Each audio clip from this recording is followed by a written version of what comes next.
Big questions on tap as we start today's Robert Scott Bell Show. Welcome, one and all. Rand Paul, is he a sellout? Is he a traitor to his dad's movement into liberty? Or is he a shrewd politician that's trying to advance our agenda of eliminating tyranny and reestablishing a republic? That is the question. And that is where we start today's Robert Scott Bell Show. The number 800-259-5791, 800-259-5791. Like you, I have been going through emotional roller coasters since Rand said, Mittens, you're my guy. Well, he didn't say it like that, but he endorsed Romney on, of all things, the Hannity Show. Come on, Rand, not the Hannity Show. What was he thinking? Well, he's not a dumb guy, not at all. I've interviewed Senator Rand Paul over the years before he was senator as well, and he is not a dumb guy at all. And it behooves us, I believe, to understand the difference between politics and principle, politics where there is no principle, but principle in terms of, do we abandon it when we make moves that are shrewd political moves? Right? We have the luxury, most of us here in the Robert Scott Bell Show audience, to never have to deal with directly the den of vipers known as Congress, much less anybody in the executive branch of the bureaucratic oligarchy, unless, of course, you're a health food store, then you have to deal with the Fear and Death Administration. In fact, all of us do. If you rely upon the federal government to tell you what you can and can't put in your mouth, what is safe, what is not safe to put in your mouth. But the big controversy, of course, Rand Paul. Why? Why, Rand Paul? Why did you endorse bankster puppet number 2 after Obama? And we're all a little bit upset, are we not? But is there a bigger picture? Like I said, you and I don't have to interact on a daily basis within the Republican Party establishment. We don't have to endorse Mitt Romney. We don't have to compromise politically to gain, to maintain, to be around in 2 years, in 4 years, when Senator Rand Paul may likely become a leading presidential candidate to supplant the Republican establishment, whether Mittens wins or not. Romney, that is. Mitt Romney, Mittens, yes. This is a very difficult thing. We've got to go up above and beyond our emotional knee-jerk response and say, how disgusting was that? Am I willing to give Rand Paul the benefit of the doubt? Yes, I am. Why? Well, the most telling thing to me was not long ago, I think it was just within a couple of weeks maybe, Rand Paul went on the floor of the Senate and said, hey, let's roll back the Fear and Death Administration. He didn't say it like I said it. He said, let's roll back the FDA. Let's pull guns out of FDA agents' hands. And for those of you NRA members that think, oh, he wants to disarm Americans. No, he wants to disarm the government who would attack Americans, much like the FDA has for many years and decades now, simply because we want to know here on the Robert Scott Bell Show and beyond the truth, the facts about dietary supplements, about things that can cure cancer, prevent cancer legitimately, genuinely, like selenium, like Jonathan Ebord having to attack the FDA in the court system, beat them 7 times, and still you find the bureaucratic oligarchy, the tyranny, reigning its ugly head over all Americans who simply wish to know that there are methods by which we can reverse and prevent and cure and relieve and heal and mitigate cancer, much less diabetes. In fact, we're going to talk about that. There's a new study out saying selenium can help you prevent diabetes. Is that possible? We're going to have to check in with nutritional historian, not a doc, Chris Barr, a little later. And shortly, we'll get Tom Mullen on the line, the author of A Return to Common Sense, to talk more about the strategy here, the strategy of what's going on. What is going on with Rand Paul? So Tom Mullen will be joining me in just a few minutes here. But I wanted to relate this, that no, I will not endorse Mitt Romney. Did you expect that I would? No. And you don't have to either. But Rand Paul did have to.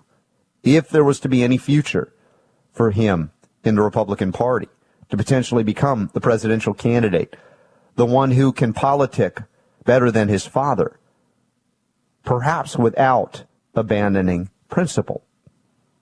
This is the interesting thing. This is the tough thing. This is the struggle. See, we don't have to. We don't have to compromise with Mitt Romney. nor would I expect you to, nor any of you Ron Paul delegates out there that are going to the convention in Tampa. You don't have to. But Rand Paul did.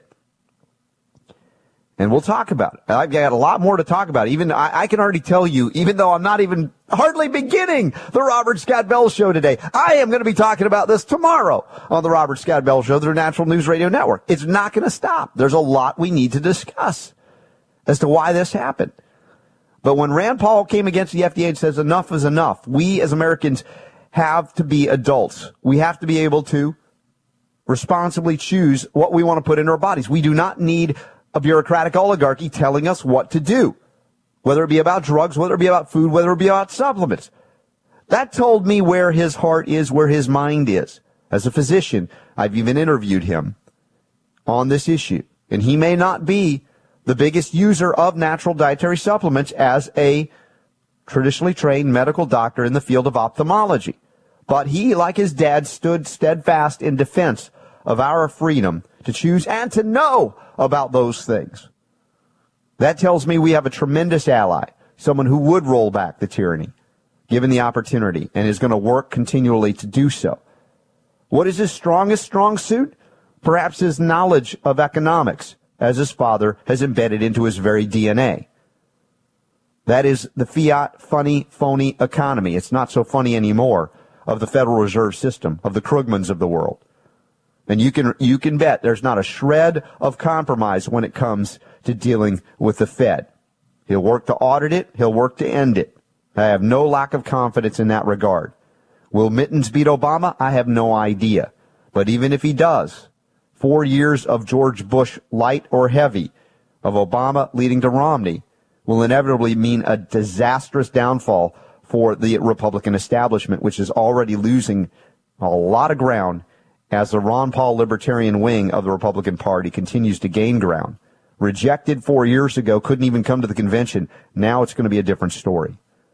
This is not an endorsement of establishment Republicans. This is not an endorsement of Mitt Romney. I'm not even apologizing for Rand Paul. Would I have done it the way he did it? No. But I want to get perspective on it that we will not get in the old media, the mainstream, lamestream media, or from the Sean Hannitys of the world either, the lapdogs of the Republican neocon establishment. So with that, I believe we have Tom Mullen, the author of A Return to Common Sense, good friend of the Robert Scott Bell Show, and he is with me now. Let's see if we can bring him up. Brady, Tom, are you there? Can you hear me now? Yes, Tom, I can hear you now. Welcome back to the Robert Scott Bell Show, my friend. You heard a little bit of my perspective. I'm just beginning here. I definitely want to get your insight into this. I'm not happy about it, yet at the same time, I see a bigger picture here where we as individuals, do not have to compromise with a Mitt Romney, but where is Rand Paul as a Republican senator? What can he do? What can he not do? What's your perspective, Tom? Well, I mean, first of all, I wasn't, I guess, as surprised as a lot of Ron Paul supporters were that he endorsed Romney, because he always said he was going to endorse the Republican nominee. Yes. And to be honest with you, I had such a busy week this week, and I had a dance recital for my 6-year-old daughter yesterday. Got to do that. That's important. Anyone who knows what that involves with the rehearsal and the filming and the whole thing. So I hadn't had a lot of time to spend on it, but I did this morning go and review, watched his endorsement and read some of the commentary on it. And I'm with you on the comments you were just making. I think this is something that he had to do unless he was going to make a decision not to be a force in the Republican Party going forward. And, since Ron Paul and his whole movement had decided that the Republican Party was the vehicle that they were going to try to use to advance their ideas, which, means changing the Republican Party quite a bit. Yes. I think you've got to, it's politics. It's Ron Paul himself has never played politics, and I think he's gone as far as he can go in achieving success. And I think his success has been enormous, not in a political win of the presidency, but in awakening millions of people to his ideas. And Rand Paul has always been somebody who plays the game a little bit more. And you have to make a decision, which is, is he trying to use the Republican Party rhetoric and in some cases what I believe is an inconsequential move in endorsing Romney to advance the same ideas as Ron Paul, or is he really more of an establishment Republican? And I believe the former is true. Yeah, and we'll certainly, Tom, see the evidence based on everything he does in the Senate. I mean, he's under a very big magnifying glass from those of us who love liberty here. We got Tom Mullen on the line. We're going to talk some more about this Rand Paul endorsement of Mitt Romney and what this leads to. Are there positive outcomes? Well, I believe so, but we'll talk about how we can achieve it all together here on the United States of Health Talk Radio. Go to robertscottbell.com. We'll be back with Tom Mullen after this.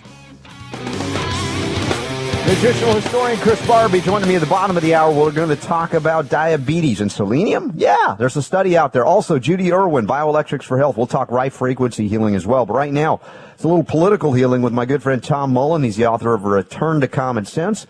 In the show notes today at robertscottbell.com, you'll see a link to tommullen.net and his book. And we're talking Rand Paul. Listen, if I'm wrong about Rand Paul, and I'm speculating here, we're going to know. We're going to know soon enough if he suddenly decides this is not about infiltration. This is about me compromising my principles and disobeying my father, right? Luke, my father. No, you know what I'm saying? We're going to know by his actions. We will know. But we can speculate based on what he's done so far. Was it premature, Tom, of Rand to endorse Mitt before he was actually the nominee? That's some of the contention here. Is, hey, couldn't you give Ron a little bit of chance? I'm thinking, I don't know if they would have allowed him to go any further like that. Well, I mean, you can never dismiss the idea that they made some kind of a deal. I mean, there's no word that they have. I don't know if they're still denying that they've made any kind of agreement. They do admit, the two campaigns, I mean, that they talk. Yes. And part of it could be, the party could get a lot meaner with all of these Ron Paul delegates that are going to this convention and try and, block them from being seated. And, regardless of the fact that they won fair and square, right. Politics is rarely fair and square. So who knows, what other motivations could have been there. But, I mean, to be honest, Ron Paul himself sent out an email that said that he thinks he's going to have just under 200 delegates bound to him, but up to over 300 more. He said, 500 delegates altogether, including those that are bound to Romney, but really, they support Ron Paul. So, all of those delegates can vote any way they want on the platform, and that's what, Paul is, that's also important to Ron Paul. But he said in that email that, look, with 500 delegates, we can't win the nomination. And I think that his numbers are probably the most accurate of any we have. And even if Romney didn't make it to 1144 on that first vote, Ron Paul would have to convince, you do the math for me, 644 other people, other delegates, to switch over to him in addition to the ones he has. It doesn't seem possible that he could get the nomination at this point, but he's going to have a lot of muscle there. And if they change the whole party, then I would say he's done more good than become president with a party that still wants to go and bomb everybody to oblivion and spend twice as much as the Democrats. Well, yeah, very, very well said there, Tom. And also the issue, again, of Rand, we bring it back to, is he an infiltrator? Is he a turncoat? And we look at some of the rhetoric or the words that he's used to describe some things that may be the same as his dad, but differently said. We talked on the break briefly about his stance on so-called wars in Afghanistan, etc. What is the misunderstanding, your perspective on that? Well, you remember a couple years ago, I can't remember if it was last year or the year before, sometime right after he became senator or during his first year, he made some remarks about Afghanistan, and all of the Paul supporters and libertarians in general blew up saying, oh, he's a warmonger. But if you really examine his statements carefully, he said that he still wanted to see a declaration of war against Afghanistan. So what does that really mean? That doesn't mean that the Congress votes to allow us to wage war there. That's not what a declaration of war means. A declaration of war is a recognition that the other country has actually done something that deserves a military response. If you look up any declaration the United States Congress has ever been given, it has always said, because of these acts of this other country, a state of war already exists. So it's a pretty clever way for Rand Paul to say, if we can't get that, I guess we should withdraw our troops. And his strategy, his stated strategy, has always been to use Republican rhetoric against the establishment Republicans, the neocons, and beat them with their own words.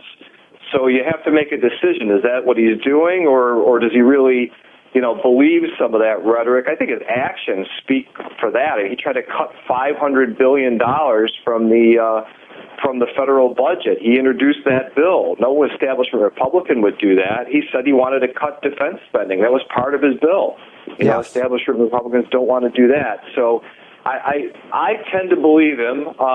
And geez, I mean, even if he was a lightened version of a GOP, what do you call it, neocon, I mean, he'd be better, So we really got nothing to lose supporting him. Yes. Well, I think that this is something that is not going to exist in a vacuum that we can't witness or see. I mean, it's going to be right before our eyes what he does. And as I said, the things that he has done on the Senate floor thus far are very impressive. I mean, he single-handedly stopped some really nasty stuff happening as well that we couldn't do as Ron Paul in the House, one of 435 or so, but he can do as one of 100 in the Senate. So we've seen his mettle be tested, and he stood against both Republicans and Democrats on specific issues. Yeah, he's opposed the provisions of the NDAA that they're horrible, that allow the president to use the military to arrest people, and they never get a lawyer, they never get a trial. He's opposed the TSA. He's opposed the Fed. He supports an audit of the Fed. He has his own bill to audit the Fed in there. So he's really supporting all of Ron Paul's basic policy platform. He just, like we said, he does say it in a different way, which is his stated strategy. Now, one of the things people like me love about Ron Paul is not only what he stands for, but the defiant way that he'll say it. Example, what's your plan to get troops out of Afghanistan? He's asked that in the debate. The moderator trying to, make him look bad by not having a plan. And what's his answer? Hey, we marched right in there without a plan. We can march right out. Yeah, exactly. Rand Paul will never say it that way. Probably nobody else will. But he may be more successful politically in getting those troops out if he does find a way to say it where the average voter can feel good about supporting him. Look, we're already on board on the Liberty freight train, so to speak. We don't need convincing, but there are a lot of other neocons and neo-libs, etc., all over this land that don't get it yet, and they're going to need to hear it in different ways. That's why we have different voices going out at it, and there's more than just Rand Paul now, as we said, Justin Amash and others, some that are running, some that are in. So we're transforming the terrain back to liberty, and some are going to do it from within. Many of us are going to do it from outside, being the First Amendment that we must become, all of us. And Tom, you're doing some incredible writing as well on this subject and many more. Your insights are very keen, and I appreciate them. Also, we got to continue. If you're a delegate for Ron Paul, don't abandon this. Get into Tampa. Don't lose sight of what we've been working for all this time, because all of this transformation is happening, as I say, not in a vacuum. Everything's connected to everything. And Tom, you got the insight on it. I really appreciate it.